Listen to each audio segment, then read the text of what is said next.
Let's bring in Republican Congressman Michael Burgess of Texas. He's a member of the Immigration Reform Caucus and the Rules Committee. Sir, I believe you just voted for the Good Lot bill, the more conservative bill, and you probably aren't that surprised to learn that it has failed. Your thoughts? Correct. And it wasn't a foregone conclusion that I would vote for it. There were obviously things that I liked, things that I didn't like. The fact that E-Verify was mandatory in this bill, I thought was a big plus over the next bill it will have. I didn't like the addition of a big guest worker program right at the last minute. I thought that was a little bit too much. And the bottom line is that it didn't have the votes to pass. Now, I would tell you I don't think the prospects for tomorrow's bill are any better than I thought. Really, the chance was on this bill, and that's one of the reasons that I voted for it, was to try to push it up over the top. Right. But it wasn't to be, and now we'll have to regroup. What worries me always in this business is at some point we'll reject everything and then get a much worse bill as a compromise come at us down the road. So for the people who are ideologically pure on this, you can sometimes paint yourself into a corner where something gets done that is really counterproductive. Certainly, because you're from Texas, you've had a lot of experience with this, and you're on the Immigration Reform Caucus. And I want to ask you, because for the Democrats that you talk to, your colleagues on the other side of the aisle, I mean, do you find that they're only for open borders, or is there some room there for a compromise, do you think, down the road? No, I don't, and I spent hours in the Rules Committee last night listening to their rhetoric. I spent hours on the House floor listening to their rhetoric.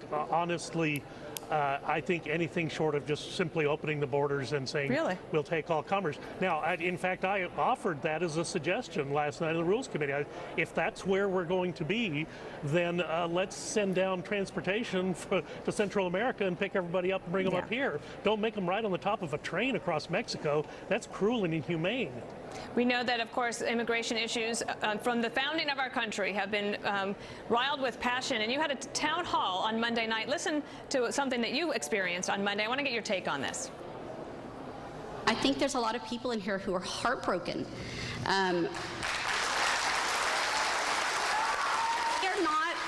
They are not U.S. citizens, but they are human beings, and we're scared for them. I know that you have talked about how you care for the children as well. Tell me about your thoughts about your constituents, what you're hearing from them. Well, town halls have become kind of an odd exercise, and a lot of members aren't doing them anymore for just that reason. I consider that as part of my obligation. It's part of my communications plan every year. I need to meet with constituents, mind you, during some of the parts of the, not the previous administration, but the administration before that, you may remember, there were some times where town halls were pretty contentious. But it's part of the job, and let's be honest, you announce a town hall and somebody says, oh, I like everything he's doing, I don't need to go. Great, but the person who's got a beef, they're the ones who are going to be there. And that's pretty much what you see. You know, George Will several years ago said the country was evenly divided but not sharply divided.